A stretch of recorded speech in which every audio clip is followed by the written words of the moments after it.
Welcome back, everyone. It's Coleman Swartz with BBB. We are talking to John English, who is the CEO of the Bethesda Clinic, and they are one of the nominees for the 2021 BBB Awards for Excellence in the nonprofit category. So, John, thank you for joining us today. Thank you, Coleman. Glad to be here. Well, I'm glad you've joined us. Give us the elevator speech, the elevator spiel on what Bethesda Clinic is, some of its history, and what you guys do. Sure, yeah. So the Bethesda Clinic, we started up in 2003, and we're a totally community-supported nonprofit medical clinic to provide health care for our working uninsured adult population. So we provide primary medical care, specialty care, and then in about 2004, we branched out into dental care. And so we do primary dental care, pain, extractions, kind of things along that line to help with folks. And then through some partnerships with some local agencies, we've expanded into mental health services such as counseling, dealing with a lot of depression and anxiety. So that's basically the short version of what we do. But our goal is to serve the people in this area with quality health care at an affordable rate that they could come and be seen. Talk about your area. What does that constitute? Sure. So our area involves anywhere in the East Texas where people can drive in and see. Most of our patients obviously are from Smith County or that area, but we have people from all different counties and different cities. And so as long as they can come in and be seen here, we can certainly see them. We have a small screening process where they kind of verify, their income and stuff. We have a small sliding scale that we ask people to pay in terms of that, but very affordable. And it allows people that don't have health insurance to pay kind of like a copay as if they did have insurance. So. You said a couple of words that I think a lot of people have become familiar with, and that was anxiety and depression. Yes. And based on, I think those two words might just sum up 2020, to be honest with you, anxiety and depression. What was your takeaway or your intake of people, I guess, if we want to talk, from this past year? Increase, decrease, or just all over the place? Definitely increased. There's no question about that. So we screen all of our patients for depression and anxiety as they walk through the door. We had around 20% would test positive. We're finding about a third now test positive for either depression or anxiety that either need to be addressed in medication or with counseling or some other thing along that line.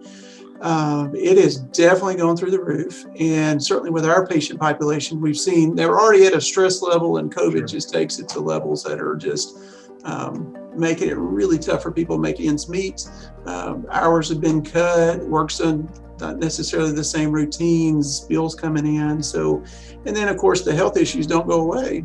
And so right in the middle of all that, it's easy to kind of ignore the chronic stuff, but as we all know, when you ignore that for a while, it only gets worse, and then people would end up in our emergency rooms or hospitals, and we're really trying to prevent that. And so that's why that's a kind of it is a community-supported clinic, because all of our medical community plus the community at large knows that if we can get people into primary care, then they can get the help they need and not have these more significant problems. We're talking with John English, the CEO of the Bethesda Clinic. We're talking about healthcare, community-supported healthcare, whether that's physical health or in the case of last year, a lot of instances of just mental health and the importance that mental health can play on an either up or down level.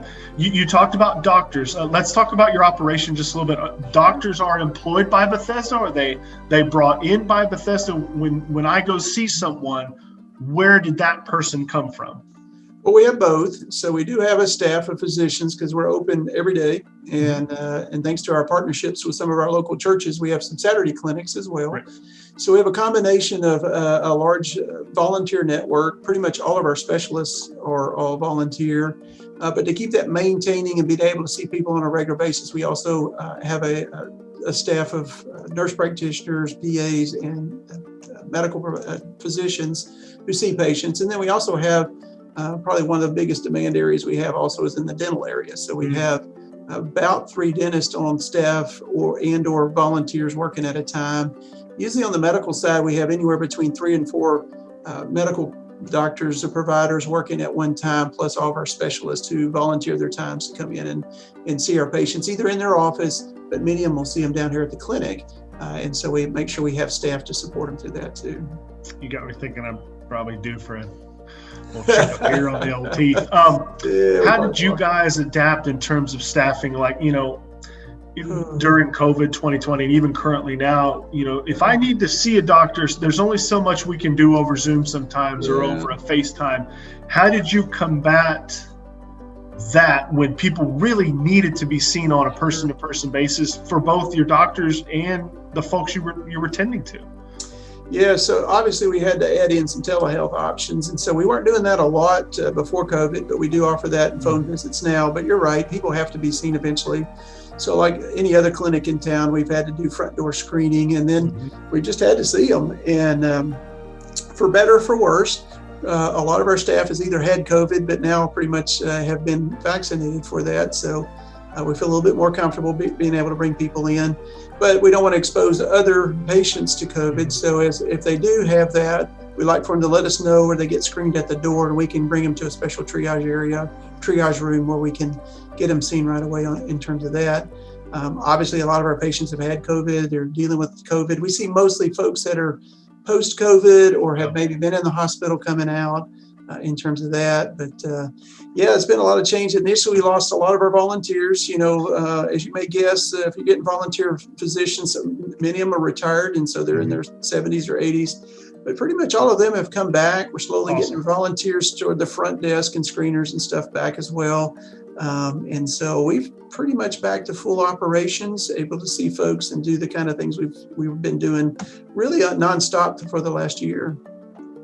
He's John English, the CEO of Bethesda Clinic. You can vote for him or anyone you would like to vote for. They are nominated in the nonprofit category for the BBB Awards for Excellence for this year. So you simply go to bbbawards.com and you can find them or anyone else. I'm not vouching for it. We're just learning about them. So what happens now? What happens hopefully one day when COVID is over? Trends will tell you that we're trending in a certain direction that's positive, et cetera. What is the rest of this year on an ideal basis for you guys? Well, obviously we're going to keep treating patients like we've always done. So we continue to anticipate that there will be an upsurge in the number of folks that have probably lost health insurance. Probably the big message that we're trying to get out is for those folks that for the first time who may be without insurance or not sure where to go, this is the place to come. If you're without insurance, I will put Bethesda up to any clinic in town as to the services we can offer, and certainly in the rate and the way we do it. We see adults from the ages of 18 to 64, so past Medicaid, before Medicare. And so what we anticipate is we'll continue to get our volunteers coming back in. As we've seen, we are certainly available and ready for those that need to be seen. And if the demand continues to surge as the community has done, we anticipate they will continue to support us and help us as we, as the needs gone up, the support has come in along that line and allowed us to do that. So we're in a great position right now to be able to continue serving nonstop and providing the services that people need. They need to either call or they can go on our website, BethesdaClinic.org. There's a way to do some initial screening if they're a new patient, or they can call our clinic if they need to make an appointment. But we anticipate those that have not been coming in as faithfully as they should, hopefully will stabilize a little bit and come on back in, because you can only go so long without being checked up. Yeah, and it's completely understandable for folks that are going through mental hardship, financial hardship. The two can often be combined, right? One of those often leads to the other. Final question then, for you guys, what's a successful 2 months, 6 months, 8 months, 10 months? Like what is successful for Bethesda Clinic? Well, I think success for us is being able to impact our patients. So I think if we can, the only way we can do that is to see them, whether it's a televisit or in person. So as we get people in and we can put our team of folks on them, success would be being able to really live out the vision we have, and that is being a Christian clinic that we feel like that our goal is to empower our patients to live an abundant life. And that means mentally, physically, spiritually, the whole bit. And so if we can get folks in and be able to make that impact, then we could consider that success. If we can do it without always having to wear a mask and screen everybody, that'd be even better. But we'll do whatever it takes to keep people safe and getting taken care of. Folks, if you would like to vote for Bethesda Clinic, you can. You go to bbbawards.com and vote for them. We've talked with Mr. John English, the CEO. John, we appreciate your time. We appreciate what you guys do. It is, sometimes there's a saying like clinics like Bethesda, you wish it was never needed, because that means people could get what they should or would be able to. But we appreciate you guys. I know we here do and the community does. So best of luck to you in the future, and hopefully all those goals will come true. I appreciate it, Coleman. Enjoyed visiting with you, and thanks for all that the BBB does to keep us safe and having good businesses out there. John, we appreciate you, buddy. Thank you very much. Thank you, sir.